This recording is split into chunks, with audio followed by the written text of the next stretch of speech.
ओम नमो भगवते वासुदेवाय। श्री राधा कृष्णाभ्यम नमः। श्रीमद् भगवत महापुराण तीसरा अध्याय, भगवान के अवतारों का वर्णन।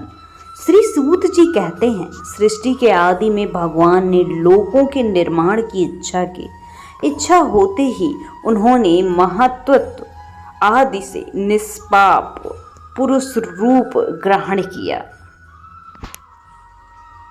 उन्होंने 10 इंद्रियां, 1 मन और 5 भूत, ये 16 कलाएं उनमें विराजमान थे। उन्होंने कारण जल में शयन करते हुए जब योग निद्रा का विस्तार किया, तब उनके नाभि सरोवर में से एक कमल प्रकट हुआ और उस कमल से प्रजापतियों के अधिपति ब्रह्मा जी उत्पन्न हुए।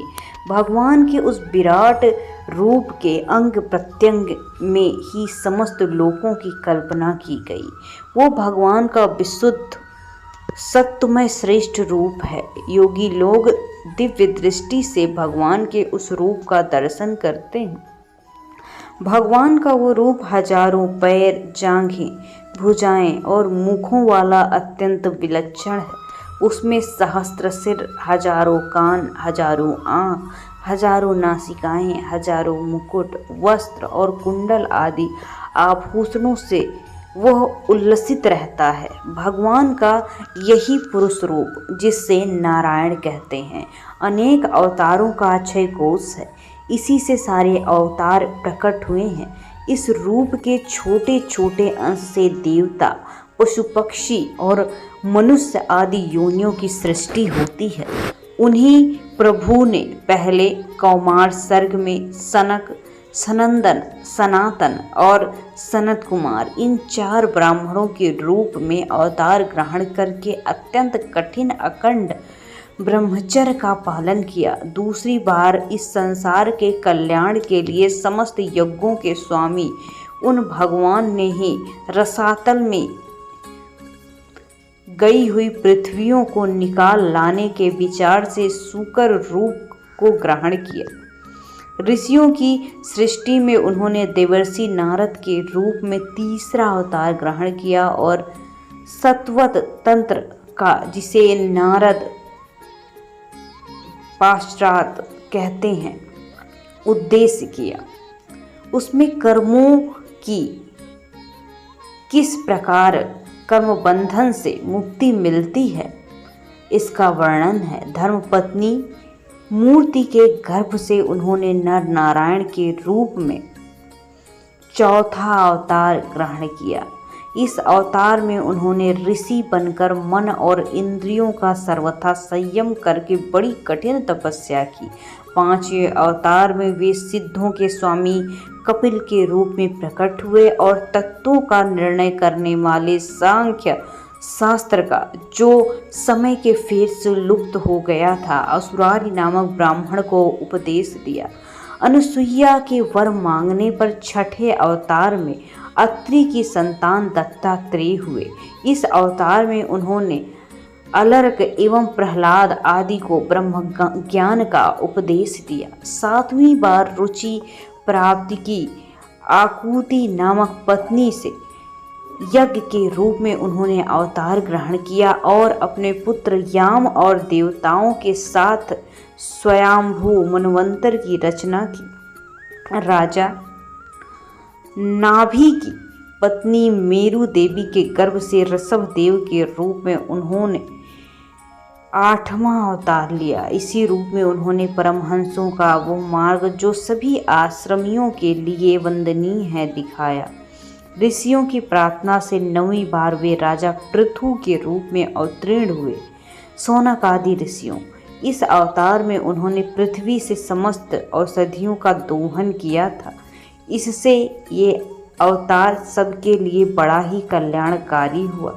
चक्षुष मनवंतर के अंत में जब सारी त्रिलोकी समुद्र में डूब रहे थे, तब उन्होंने मत्स्य के रूप में 10वां अवतार ग्रहण किया और पृथ्वी रूपी नौका पर बैठकर अगले मनवंतर के अधिपति वैश्वत मनु की रक्षा की। जिस समय देवता और दैत्य समुद्र मंथन कर रहे थे, उस समय 11वां अवतार धारण करके कच्छप रूप से भगवान ने मद्रांचल को अपनी पीठ पर धारण किया। 12वीं बार धन्वंतरी के रूप में अमृत लेकर समुद्र से प्रकट हुए और 13वीं बार मोहिनी रूप धारण करके दैत्यों को मोहित करते हुए देवताओं को अमृत पिलाया। 14वें अवतार में उन्होंने नरसिंह रूप धारण किया और अत्यंत बलवान दैत्यराज हिरण्यकशिपु की छाती अपने नखों से अनायास इस प्रकार फाड़ डाली जैसे खटाई बनाने वाला सीकों को चीर कर अलग कर देता है। 15वीं बार वामन का रूप धारण करके भगवान दैत्यराज बलि के यज्ञ में गए। वे चाहते थे तो त्रिलोकी का राज, परंतु मांगी उन्होंने केवल 3 पग पृथ्वी। 16वें में परशुराम अवतार में जब उन्होंने देखा कि राजलोक ब्राह्मणों के द्रोही हो गए हैं, तब क्रोधित होकर उन्होंने पृथ्वी को 21 बार क्षत्रियों से शून्य कर दिया। इसके बाद 17वें अवतार में सत्यवती के गर्भ से पराशर जी के द्वारा व्यास के रूप में अवतीर्ण हुए। उस समय लोगों की समझ और धारणा शक्ति कम देखकर अपने वेद रूप वृक्ष की कई शाखाएं बना दी। 18वीं बार देवताओं का कार्य संपन्न करने की इच्छा से उन्होंने राजा के रूप में राम अवतार ग्रहण किया। सेतु बंधन, रावण वध आदि वीरता पूर्वक बहुत सी लीलाएं की। 19वें और 20वें अवतार में उन्होंने यदुवंश में बलराम और श्री कृष्ण के नाम से प्रकट होकर पृथ्वी का भार उतारा।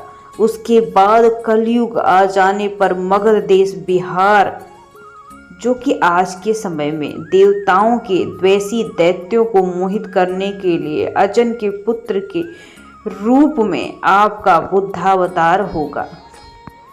इसके भी बहुत पीछे जब कलयुग का अंत समीप होगा और राजा लोग प्रायः लुटेरे हो जाएंगे, तब जगत की रक्षा भगवान विष्णु यश नामक ब्राह्मण के घर में कल्की अवतार के रूप में होगा।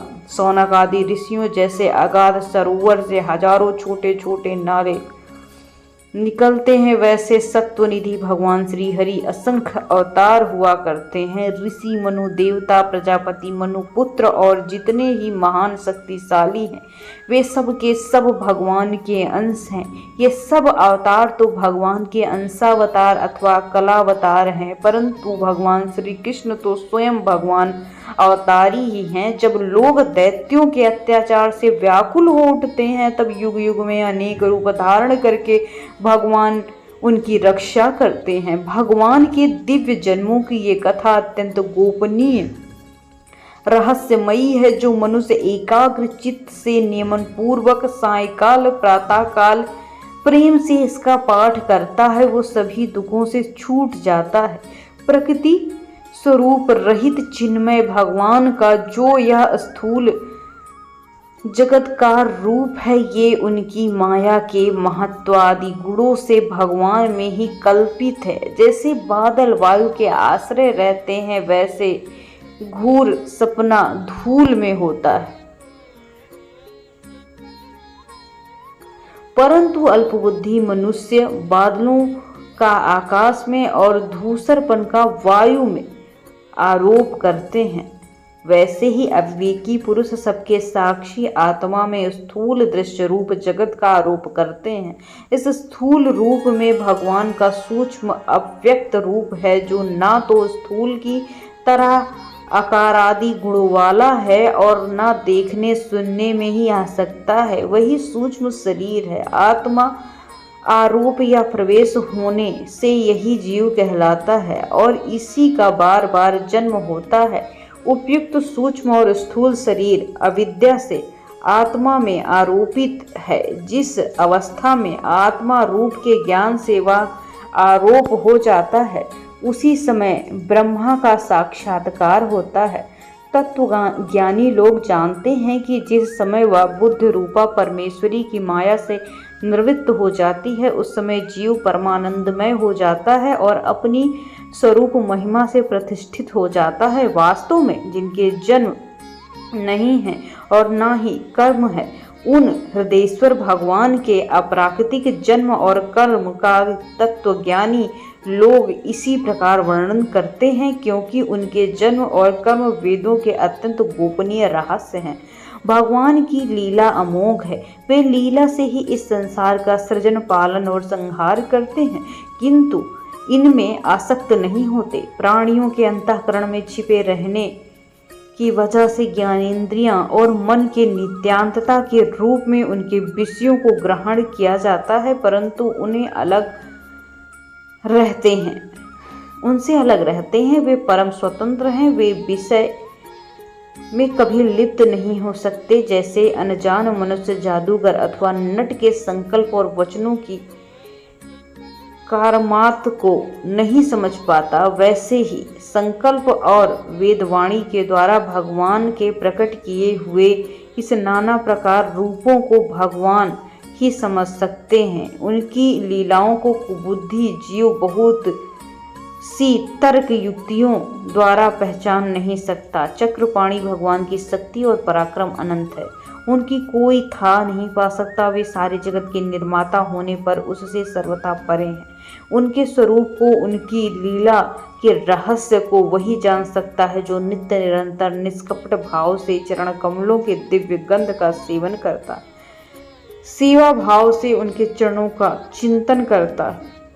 सौनकादि ऋषियों, आप लोग बड़े ही सौभाग्यशाली तथा धन्य हैं, जो इस जीवन और विघ्न बाधाओं में भरे संसार में समस्त लोकों के स्वामी भगवान श्री कृष्ण से ये सर्वात्मक आत्मभाव व अनिवर्चनीय अन्यन प्रेम करते हैं, जिससे फिर जन्म मरण रूप संसार के भय चक्र में नहीं पड़ना पड़ता। भगवान वेद व्यास ने वेदों के समान भगवत चरित्र से परिपूर्ण भगवत नामक पुराण को बनाया। उन्होंने इसे श्लाघनीय, कल्याणकारी और महान पुराणों को लोगों के परम कल्याण के लिए आत्म ज्ञान शिरोमणि पुत्र को ग्रहण कराया।